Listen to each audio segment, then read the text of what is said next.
and you've created another feminist for your movement. Why is that a bad thing? I think where we start to get messed up is that some of these events are looking at trans women not as women but as men. I mean, that is where we come down to the base of it. Or cross-dressers, which is still looking at somebody as a man, and that's incorrect.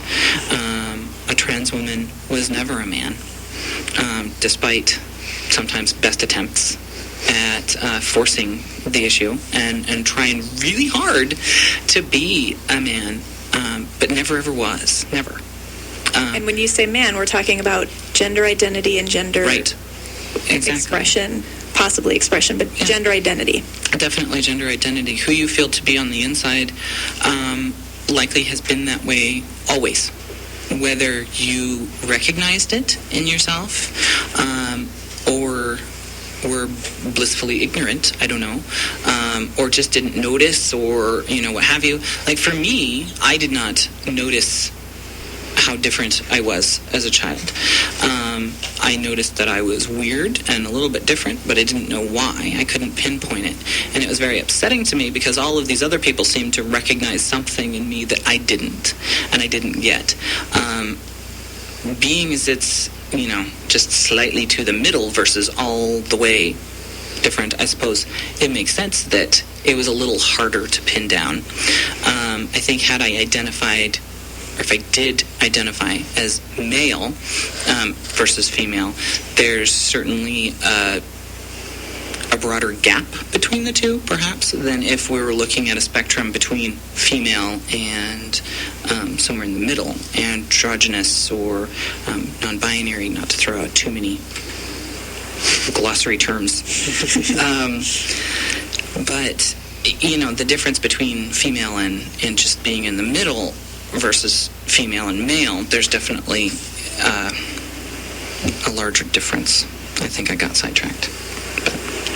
Well, and I want to clarify that feminist spaces and women-only spaces are not necessarily the same thing. For instance, this is a feminist radio show, and I am speaking, and I identify as male. Ian's co-hosting this show. So, but I feel like we so often put trans people into like special little boxes. We already put people into boxes, but then we put trans people into special boxes inside the boxes. So you can't be a feminist, you have to be a trans feminist. Yeah. And the feminist movement has had issues with this with any quote unquote minority or marginalized group. If you're not a straight white woman, like who was born into a woman's body, then you're not fitting in, whether it be the womanist movement, whether it be the Lavender Menace. It's touching on intersectionality now. Yeah. So what can feminists do to support you, to support what can I, let's do it that way, let's not say what can everybody do, what can I as a feminist do to support the trans community, to support you? Listen to what we have to say. Don't assume that you know what's that you can even evaluate what's come out of my mouth, because you haven't lived my life experience.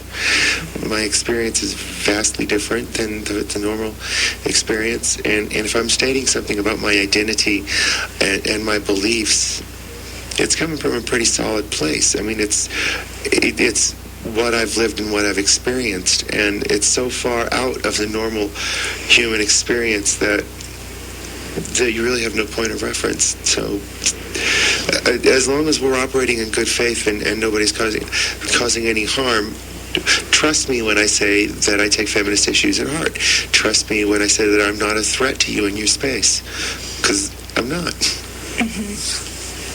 And I think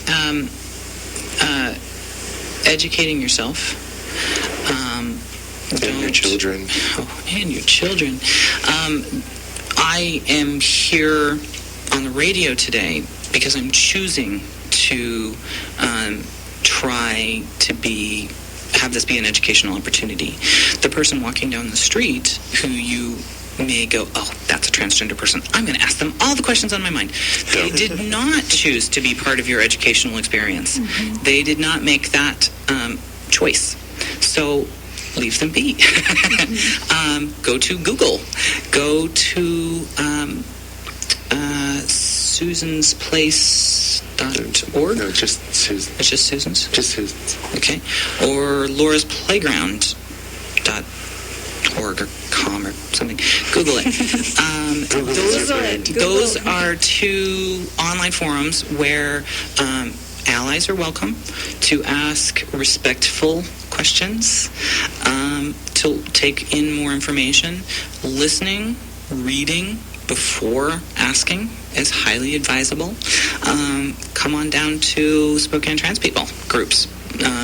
Come down to Pride. We're going to have lots of educational opportunities, brochures, pamphlets, people down there to talk, to answer questions, to share our experience, to be human with you.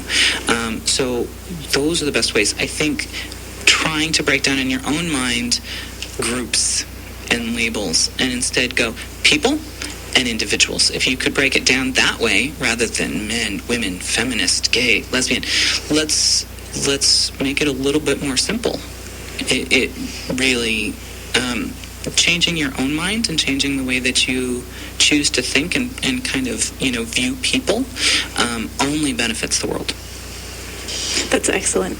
Well, and I think we can't make assumptions. So we have 4 people in the room here, and we have at least 3 different genders, and we have at least 4 different sexual identity or sexual orientations of the 4 people in the room. Like maybe there's 5.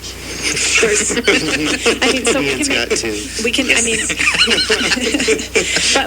people make assumptions. I don't like when people make assumptions about my sexual orientation I had to be honest.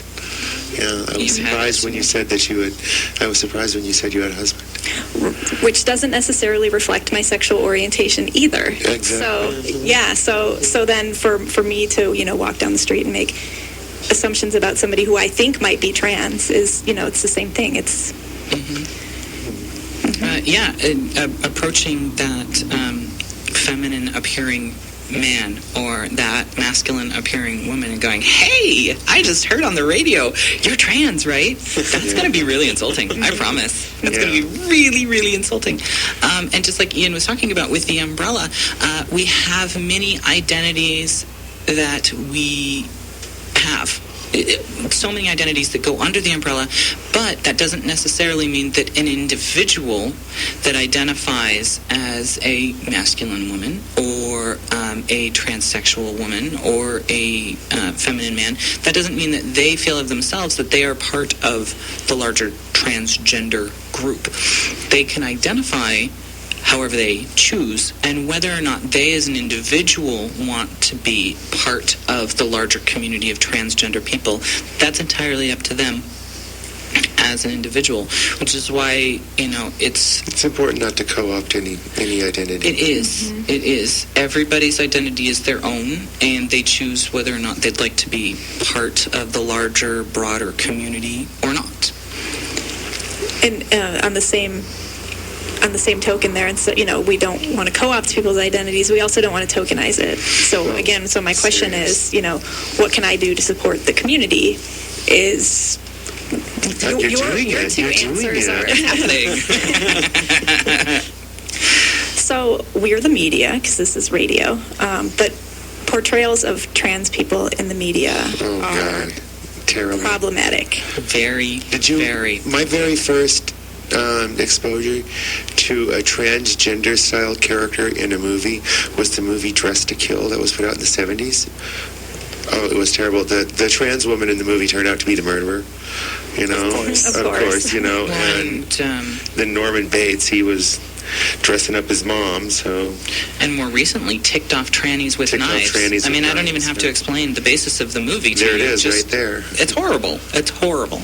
That's an absolutely inappropriate way to portray anyone. First off, the word tranny is entirely inappropriate, just so that people know that that is a very derogatory term. Some people within the community have chosen to take that on as their own identity and own it as a positive rather than a negative, but that is an individual choice. In general, we say that that is a derogatory thing and a word that we don't want to use. So just throwing that out there, since it came up in the title of the movie. But Family Guy portrayed Quagmire's dad becoming his mom overnight, because that happens. No, transition is a very long process. In the same way that puberty is not something that happens overnight, medical transition does not happen overnight. There are many, many steps, and hormones work slowly, not quickly. So that's something that's good to know. It's a long, drawn-out process. For trans men, it takes upwards of 5 years to fully feel the effects of hormones, sometimes longer than that. And trans women, it's about the same. About media representations. Sorry. No, it's fine. So, totally just lost my question there. That's really awkward. We're talking about media. My question is the term transgender or transgendered ED at the end. Oh, semantics, great. The transgendered isn't proper. Transgender is. Yeah, because personally, I don't understand fully why, to be completely honest. But I know that to say that somebody is transgendered is inappropriate, because you're labeling them. That is their whole self. They are transgendered, rather than a person who is transgender, because it's a I don't know how to properly explain that. Yeah, I'm not an English major, but I remember reading a pretty good essay that explained why using it with an ED in the end is an improper form of English. But I lost all that. I didn't even know that question was coming up. Yeah, I've read a couple of different essays because it's something that I wanted to understand, but it's not something that I understand. But my grasp on the English language... So if somebody slips up and says that it's not going to be the most offensive thing if I add an ED to that. Oh, no. That's not going to be no. I suppose it kind of depends on the person you're talking to, and how important that is to that individual. Yeah. You know, the person who wrote that essay would probably be really, really offended. I didn't write the essay, so I'm not offended. So, transgender T as part of the LGBT community. Yes. Good thing, bad thing, neutral thing. I am very, very much in favor of the transgender community being involved with the LGB. Yes, there is a major difference between sexual orientation and gender identity. The LGB, they're all focused on who they want to sleep with, and the T is just who I want to be. However, we share the same bashers. We share the same bigots. A bigot that hates a gay male hates a transgendered female even worse, because what that bigot sees is just a gay man in a dress. That's what they see. So I like to say that our enemies forged the LGBT more than the LGBT did, because us all banding together was in a reaction to sharing the same haters and bigots. And kind of interestingly to that point, Spokane is really kind of unique in how we've been interacting with each other as a community. We've had to build a lot of bridges. We've had to mend a lot of fences, because there has been a lot of pain, particularly on a national level, between the gay, lesbian, bisexual individuals and the transgender community. In some places, in some cities, in some community centers, the T gets tacked on. Token. It's token. Yeah. Nothing happens. No acceptance is really, truly there. No meetings are happening in that space. They're just, lump it in. That is not the case here in Spokane. That is absolutely not the case here in Spokane. The LGBT Center, Out Spokane, Odyssey Youth, the Imperial Sovereign Court have all worked really hard. And hand in hand with us really well, actually. It's been